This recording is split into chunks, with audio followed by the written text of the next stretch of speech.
Good morning friends, कैसे हैं भाई आप लोग बढ़िया होंगे साथ ही। और आप लोगों की तैयारी बहुत शानदार तरीके से भी चल रहा होगा। तो फ्रेंड्स, आप लोगों के लिए लूसेंट और एनसीईआरटी के बुक का प्रश्न लेकर आते हैं, डेली क्लास में लेकर आते हैं। और यहाँ से प्रश्न एक जो होते हैं साथ ही एग्जाम में बहुत ज़्यादा पूछे भी जाते हैं। तो बहुत सारे इंपॉर्टेंट प्रश्न लेकर आते हैं। 50 प्रश्न तो हम डेली आप लोग को इस चैनल के माध्यम से कराते हैं, रिकॉर्डेड क्लास में कराते हैं, ठीक है। और एक जो साथ ही क्लास चलती है 7 PM में क्लास चलती है, जो शाम की क्लास चलती है वो लाइव क्लास चलती है। तो आप लोग भी उसमें जुड़ सकते हैं।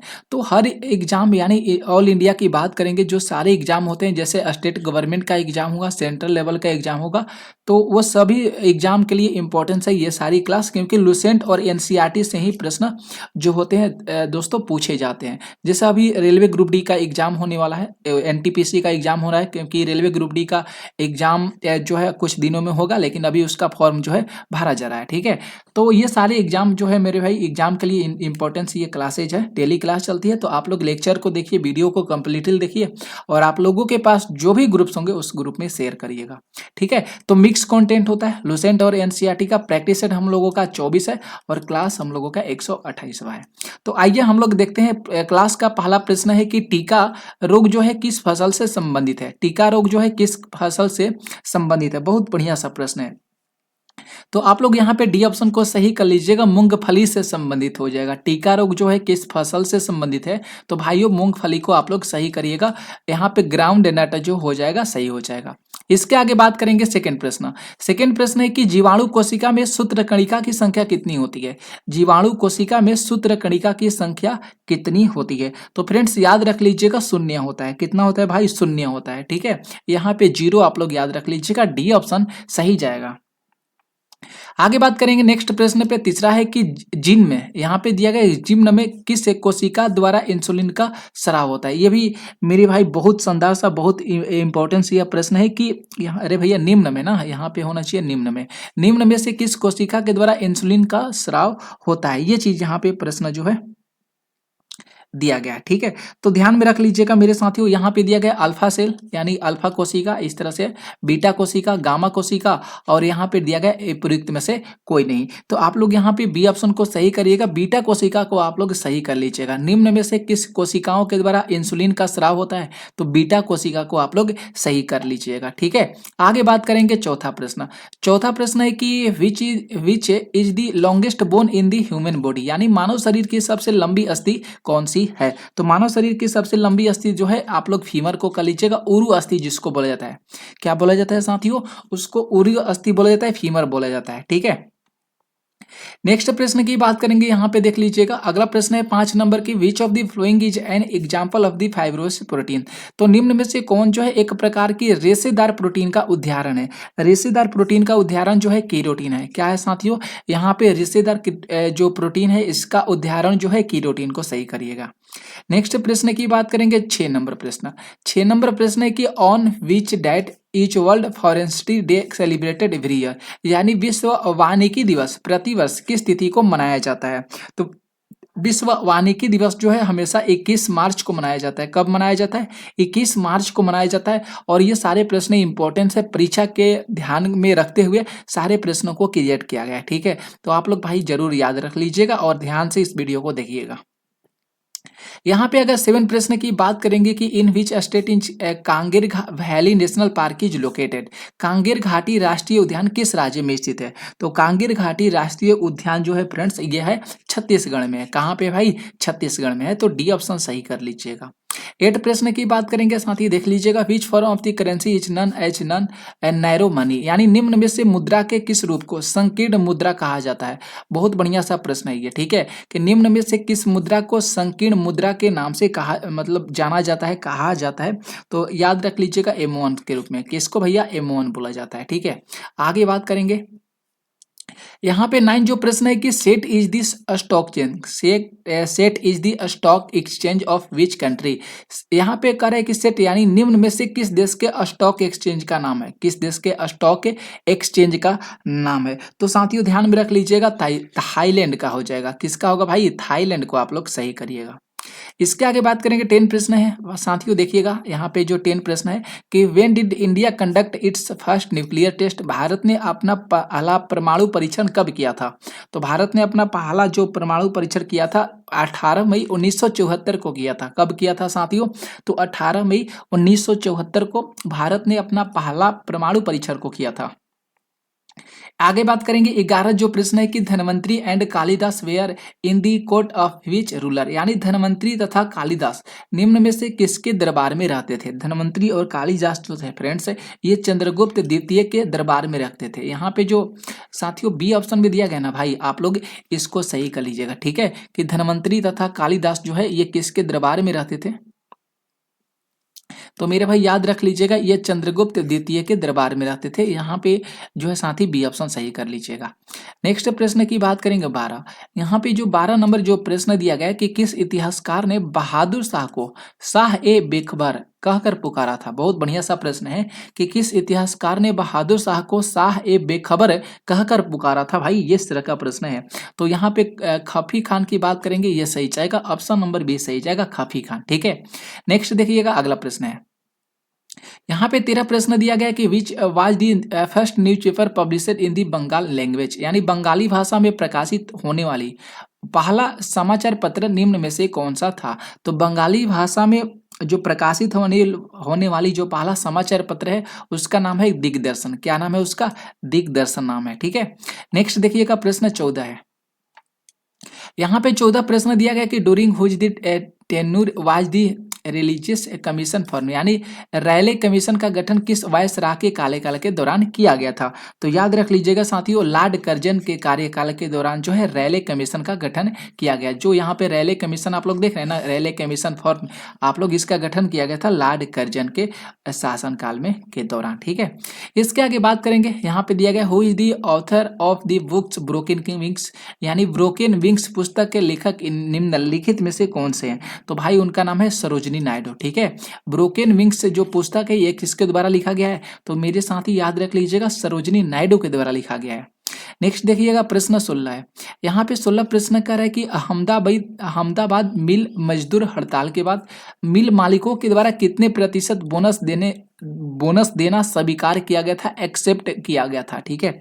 तो याद रख लीजिएगा साथियों 35%, यहाँ नहीं, यहाँ पे जो डी ऑप्शन में दिया गया है ना, आप लोग इससे सही करेगा 35%।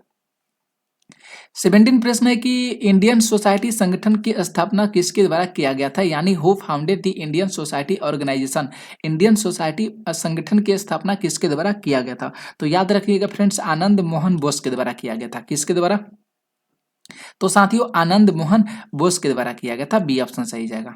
18 प्रश्न की बात करेंगे। 18 प्रश्न है कि which was the first Indian National Congress session to be held in village, भारतीय राष्ट्रीय कांग्रेस का कौन सा अधिवेशन गांव में संपन्न होने वाला एक पहला अधिवेशन था?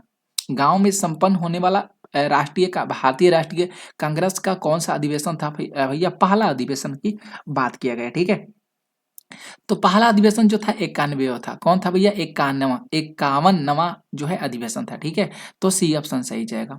यहाँ पे 19 नंबर जो प्रश्न की बात करेंगे कि विच थ्रियटी इंडेड दी थर्ड एलोगो मैसूर युवार, ठीक है, मतलब थर्ड एंग्लो मैसूर यानी आंग्ल मैसूर युद्ध समाप्ति कब हुआ था? तृतीय किस संधि के दौरान, किस तृतीय आंग्ल मैसूर युद्ध समाप्त हुआ था, किस संधि के दौरान? यह प्रश्न कर रहा है, ठीक है। तो आप लोग श्रीरंगपट्टनम की संधि जो है बी ऑप्शन में दिया गया, हम लोग इसको सही कर लेंगे। आगे बात करेंगे 20 नंबर प्रश्न है कि यहाँ पे किस वर्ष जाजिया कर को पुनः लागू किया गया था? किस वर्ष जाजिया कर को पुनः लागू किया गया था? तो याद रख लीजिएगा 1679 ईस्वी में, यानी यहाँ पे बी ऑप्शन सही जाएगा। आगे बात करेंगे साथियों, देखिएगा 21 प्रश्न है। 21 प्रश्न है कि जालियांवाला बाग हत्याकांड के बाद किसने नाइट की उपाधि को वापस कर दिया था? नाइट की उपाधि को वापस कर दिया गया था, किसके द्वारा कर दिया गया था? तो साथियों याद रख लीजिएगा रविंद्रनाथ टैगोर के द्वारा, यानी यहाँ पे सी ऑप्शन सही जाएगा।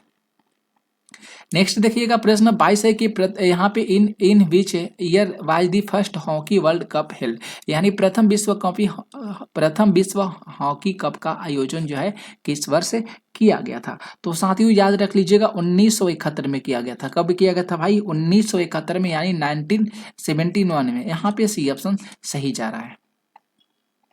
23 प्रश्न देखिएगा कि how to be a writer, यानी which is author of the book how to be a writer, पुस्तक के लेखक का क्या नाम है। तो इस पुस्तक के लेखक का नाम हो जाएगा रस्किन बॉन्ड है। किसका है भैया? रस्किन बॉन्ड का हो जाएगा ये पुस्तक, ठीक है। इसके आगे बात करेंगे 24 प्रश्न है, which of the flowing match in correct, यानी निम्नलिखित में से कौन सा मिलान जो है सही है। सही है मतलब सही पूछा गया, इनकरेक्ट नहीं पूछा गया, गलत नहीं पूछा गया, सही पूछा गया कि कौन सा मिलान जो है यहाँ पे सही होना चाहिए। तो महात्मा गांधी राजघाट ये गलत जाएगा, ज्ञानी जैल सिंह एकता स्थल ये भी गलत जाएगा, मोरारराज देसाई अभयघाट गलत जाएगा। सही बताना है, मैच हम लोगों का करेक्ट सही होना चाहिए। शंकर दयाल शर्मा की बात करेंगे चैत्रभूमि, ये बिल्कुल सही जाएगा। आप लोग डी ऑप्शन को सही कर लीजिएगा, ठीक है। नेक्स्ट बात करेंगे प्रश्न 25 है। यहाँ पे 25 प्रश्न है कि भारत ने मंगलायन का सफल परीक्षण किस लंच वाहन के दौरान किया था। बहुत बढ़िया सा ये भी प्रश्न है। तो आप लोग यहाँ पे PSLV यहाँ पे याद रख लीजिएगा, PSLV 15वां C-25, ठीक है, बी ऑप्शन सही जाएगा। नेक्स्ट बात करेंगे 26 यहाँ पे प्रश्न है कि ग्रीन हाउस गैस का प्रभाव का अर्थ क्या है, यानी we what is the meaning of the greenhouse effect, इसके प्रभाव का अर्थ क्या हो जाएगा ग्रीन हाउस गैस प्रभाव का। तो भाई याद रख लीजिएगा, यहाँ पे जो ऑप्शन ए दिया गया है कि वायुमंडल कार्बन डाइऑक्साइड के कारण सौर ऊर्जा का विपासन, ठीक है, ये बिल्कुल सही जाएगा। ए ऑप्शन को हम लोग यहीं पे सही कर लेंगे, ये सही चला जा रहा है। 27 प्रश्न है, 27 प्रश्न है कि which countries share A border with है अरुणाचल प्रदेश, यानी अरुणाचल प्रदेश की सीमा किन देशों से लगती है। ये प्रश्न पूछा गया है कि अरुणाचल प्रदेश की सीमा किन देशों से लगती है। तो भूटान से लगता है, ठीक है। यहाँ पे बात करेंगे चीन से लगता है, म्यांमार से लगता है। तो यहाँ पे आप लोग सी ऑप्शन को सही कर लीजिएगा। आगे बात करेंगे भाइयों, अगला प्रश्न देख लीजिएगा। अगला जो प्रश्न है 29 नंबर 29 प्रश्न है यहाँ पे कि when is wild life week celebrated, यानी वन जीव सप्ताह कब मनाया जाता है। वन जीव सप्ताह को कब मनाया जाता है। तो याद रख लीजिएगा अक्टूबर के पहले वीक में, यानी फर्स्ट वीक ऑफ अक्टूबर को आप लोग सही करिएगा। अक्टूबर के पहले सप्ताह में जो है वन जीव सप्ताह को मनाया जाता है। नेक्स्ट यहाँ पे प्रश्न करेंगे निम्नलिखित में से किस राज्य में दत्तवामा वन्यजीव अभयारण्य स्थित है। बहुत प्यारा सा प्रश्न है, दत्तवामा वन्यजीव अभयारण्य जो है किस राज्य में स्थित है। तो याद रख लीजिएगा झारखंड में हो जाएगा। किस राज्य में स्थित है, झारखंड को आप लोग सही करिएगा। नेक्स्ट बात करेंगे 31 नंबर जो प्रश्न है कि नेपाल हिमालय का विस्तार किन दो नदियों के बीच है। नेपाल जो हिमालय का विस्तार है किन दो नदियों के बीच है। तो याद रख लीजिएगा काली और तीस्ता नदी के बीच। किसके बीच, काली और तीस्ता नदी के बीच, ऑप्शन बी सही जाएगा। नेक्स्ट बात करेंगे 32 प्रश्न है कि पंचायत चुनाव कराने का निर्णय कौन लेता है। पंचायत चुनाव कराने का निर्णय कौन लेता है। तो राज्य सरकार, स्टेट गवर्नमेंट लेता है। कौन लेता है, स्टेट गवर्नमेंट लेता है।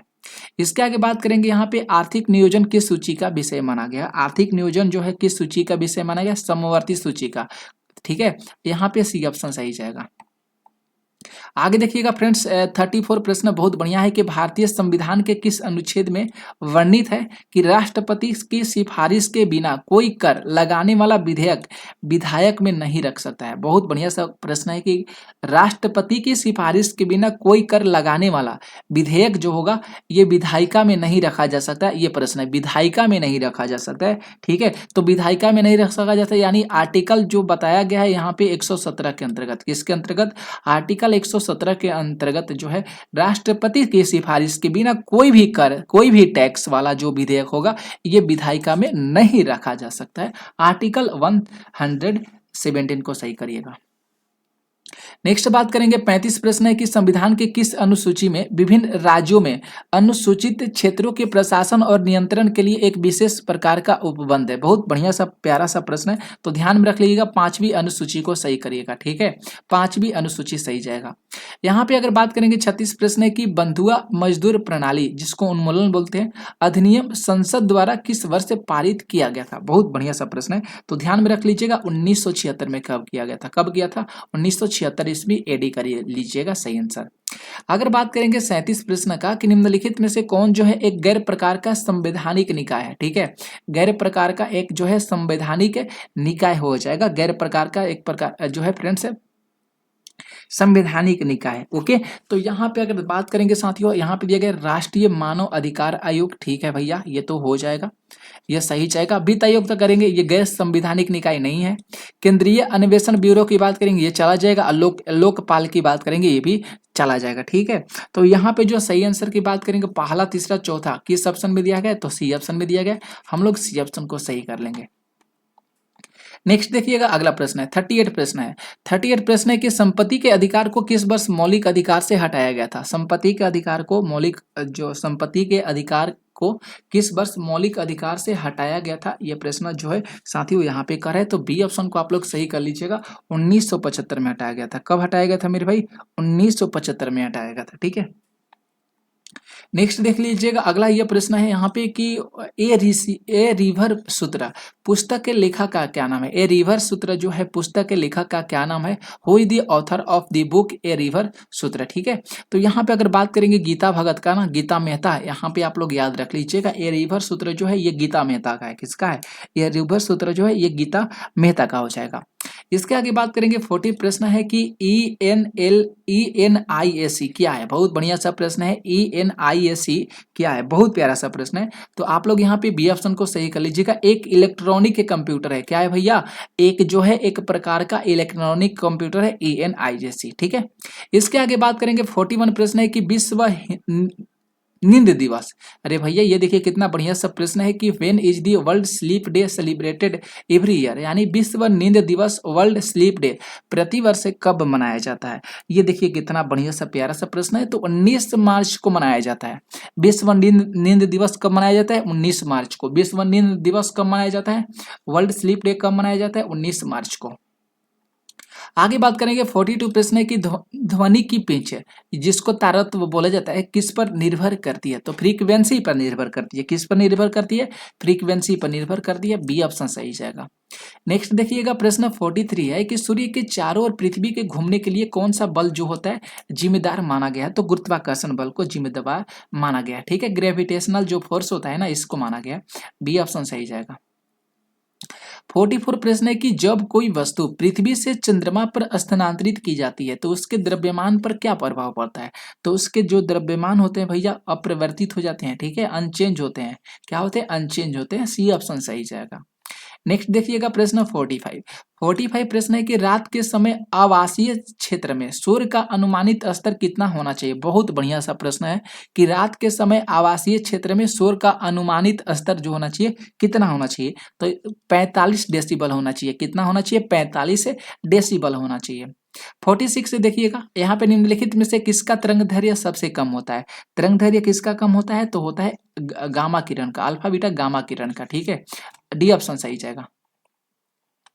47 प्रश्न देखिएगा, यदि 6 ओम के 3 प्रतिरोध को 6 वोल्ट की आपूर्ति पर समानांतर क्रम में जोड़ा जाता है तो परिपथ का कुल प्रतिरोध कितना माना गया है। 10 क्लास का प्रश्न है। आप लोग इसको बहुत अच्छे से सोल्व भी कर लीजिएगा, पता भी होगा आप लोगों को। तो यहाँ पे 2 ओम आना चाहिए। कितना आएगा भैया, यहाँ पे 2 ओम आएगा। ठीक है, तो ऑप्शन नंबर ए सही जाएगा। अगर बात करेंगे 48 का कि आवर्त सारणी के समूह में ऊपर से नीचे जाने पर विद्युत ऋणात्मकता पर क्या प्रभाव पड़ता है। तो विद्युत ऋणात्मकता जो होता है डिक्रीज होता है, घट जाता है। नेक्स्ट देखिएगा, प्रश्न है 49 नंबर की शराब का पीएच मान कितना होता है। तो शराब का पीएच मान होता है 2.8 होता है। कितना होता है, 2.8 होता है। यहाँ पे बी ऑप्शन सही जाएगा। 50 प्रश्न है कि बिजली के बल्ब का फिलामेंट किस तत्व से मिलकर बना होता है। टंगस्टन से बना होता है। किससे बना होता है, टंगस्टन से।